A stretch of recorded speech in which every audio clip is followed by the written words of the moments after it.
Mesdames et messieurs, bonjour et bienvenue dans ce numéro d'information en ce mercredi 13 mai 2025.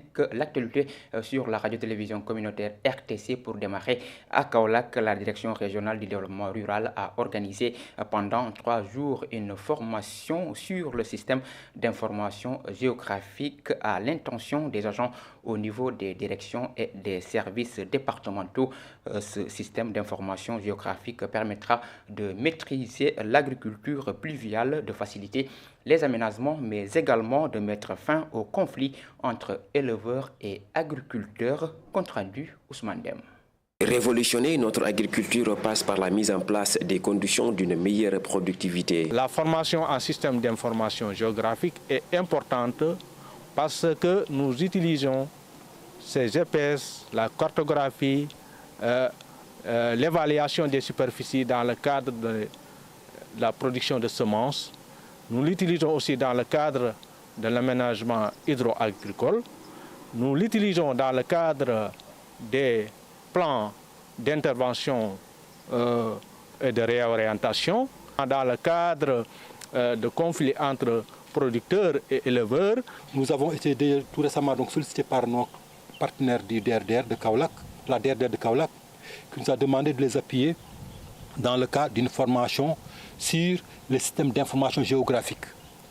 Et à ce niveau, nous avons financé la formation, financé aussi les outils.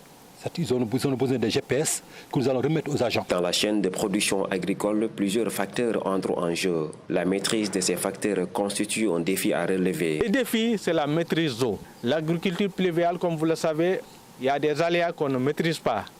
Et comme vous le savez, nous avons aussi quand même des eaux de ruissellement importantes qui sont collectées au niveau de la région. Les défis aussi, c'est surtout la relance du capital semencier. Permettre à tous ces agents au niveau des directions et services départementaux d'être plus opérationnels sur le terrain, c'est entre autres objectifs de cette formation. Et puis la commune de Ndioumé, la SONAGED initie leurs efforts pour valoriser les déchets ménagers. Les deux parties vont d'ailleurs signer un partenariat pour redorer le blason de l'économie circulaire locale.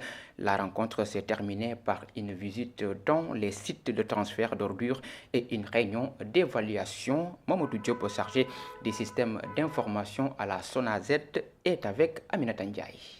Vous le savez, aujourd'hui, à la SONAGED, on parle aujourd'hui d'économie circulaire, de valorisation des déchets et tout ce qui va avec. Et le Sénégal et le SONAGED vise à participer au développement local à travers la gestion des déchets. L'objectif de cette mission, c'était d'identifier tout ce qui est dépôt sauvage, tout ce qui est proposition en termes de PRN et tout ce qui va avec.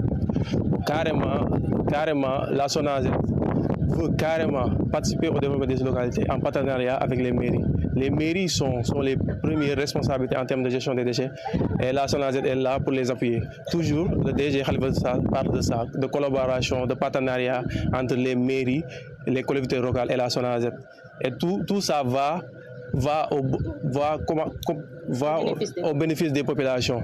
Parce que la SONAGED, que ce soit la SONAGED, les mairies sont là pour travailler avec les populations. Et la SONAGED est dans cette phase-là. C'est-à-dire c'est de valoriser les déchets. Aller au-delà de la collecte, aller à la valorisation et à la création d'emplois. C'est carrément l'objectif du DG Khalifa Sall. Dans toutes ces tournées qu'il fait, c'est ce qu'il prône. La valorisation des déchets, création d'emplois. Et puis pour valoriser et préserver le patrimoine culturel Peul, l'association Fait des Fulbe de Khombol a organisé une journée culturelle, une occasion saisie par son président lors de cette 6e édition pour exhorter les populations au respect de nos valeurs afin de renforcer davantage la cohésion sociale. Ibrahima Sow, président de l'association Fait des Fulbe Khombol, est interrogé par Pape Kairi. kon boo amul culture nag mooy sa richesse réer na la te bu la réeree tamit kon doo am benn avenir bu am solo. Quand on n'a pas de culture, on n'a plus de richesse. Et sans richesse culturelle, il n'y a pas d'avenir véritable. C'est pourquoi nous transmettons à nos enfants les valeurs culturelles pour qu'ils puissent demain assurer la relève. Nous appelons notre jeunesse à s'engager avec dignité, comme l'étaient nos ancêtres porteurs de valeurs culturelles fortes et de savoir. Il est donc temps que nous nous mettons au travail avec abnégation et engagement. Il est aussi essentiel que nous soyons souverains tout en partageant, comme nous l'avons toujours fait avec les Diola, les Sérères et d'autres communautés. Nos ancêtres étaient unis car la question de l'ethnie ne divisait pas. Au contraire, c'est cette diversité qui doit nous faire avancer. Nous représentons le monde et c'est pourquoi nous devons être solidaires, nous respecter mutuellement et nous apporter de la considération les uns envers les autres. Nous avons besoin de cohésion sociale et ce que nous voulons par-dessus tout, c'est la paix.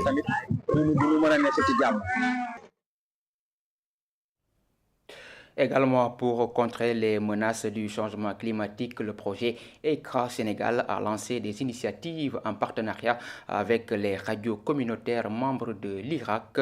En ce sens, un atelier de planification des émissions radio est organisé pour aider les producteurs et les éleveurs à s'adapter en tout cas au changement climatique et promouvoir des pratiques agricoles adaptées. Tenintiari.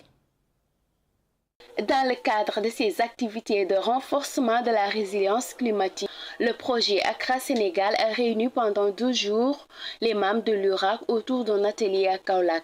Cette rencontre avec les radios communautaires vise à planifier des émissions destinées à aider les producteurs et les éleveurs à s'adapter au changement climatique. Réseau et ECRA ont mis en place une collaboration qui va aboutir à la mise à disposition des producteurs, des éleveurs d'informations climatiques pour que ces derniers puissent s'adapter au phénomène des changements climatiques. On va donc partager avec ces radios sur un contenu commun qu'on va déterminer donc avec ces radios, à savoir les thématiques qui vont être organisées comme émissions et enfin aussi avoir une planification par rapport à ces thématiques-là. Parce que le projet ECRA voudrait, à travers les radios, sensibiliser le maximum de producteurs et d'éleveurs pour que l'information climatique, pour que ces producteurs et ces éleveurs puissent avoir une facile résilience face au phénomène des changements climatiques. Compte tenu de son maillage territorial et de son ancrage communautaire, l'IRAC joue un rôle central dans la mise en œuvre de ce projet. Oui, les radios communautaires constituent quand même un partenaire, en tout cas un pilier très important, n'est-ce pas, donc dans la mise en œuvre des activités du projet ECRA, parce qu'au-delà de la recherche, au-delà peut-être des résultats que nous trouvons, les radios nous aident un peu à la dissémination, à la vulgarisation, n'est-ce pas, donc, de ces résultats. Et justement, donc, l'URAC, avec ses radios partenaires communautaires qui sont tout autour, donc, sur le terrain, donc les zones d'intervention du projet ECRA, nous aident un peu donc, à disséminer cette information, donc, à faire parvenir ce que nous voulons communiquer, n'est-ce pas, donc, pour les bénéficiaires et les producteurs comme les éleveurs.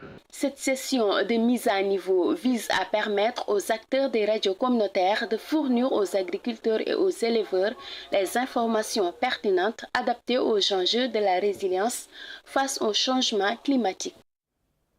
Tening Tiare, le ministre de l'Industrie et du Commerce, Dr Serigne Gueye Diop, a procédé au lancement du forum Matam 2050 à la Chambre de commerce de la région. Cette initiative portée par le cabinet Intelligence Group vise à faire de Matam un hub industriel et agricole stratégique à l'horizon 2050. À cette occasion, plusieurs projets structurants ont été annoncés. Écoutons à ce titre le ministre Dr Serigne Gueye Diop au micro de Oumar Sall.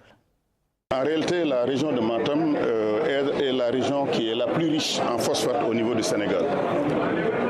Ce phosphate n'a pas jusqu'ici servi vraiment au développement de la région. Il a été exploité et exporté et sans impact réel ni sur l'emploi, ni sur le PIB local, ni sur l'emploi des jeunes, mais surtout en termes d'impôts, de taxes et de développement local.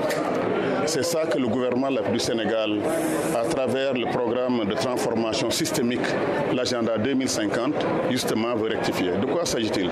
Il s'agit d'abord de créer une usine de transformation d'engrais phosphatés, d'engrais NPK à distribuer, à vendre à l'ensemble des populations de la région de Matam et au-delà de Matam.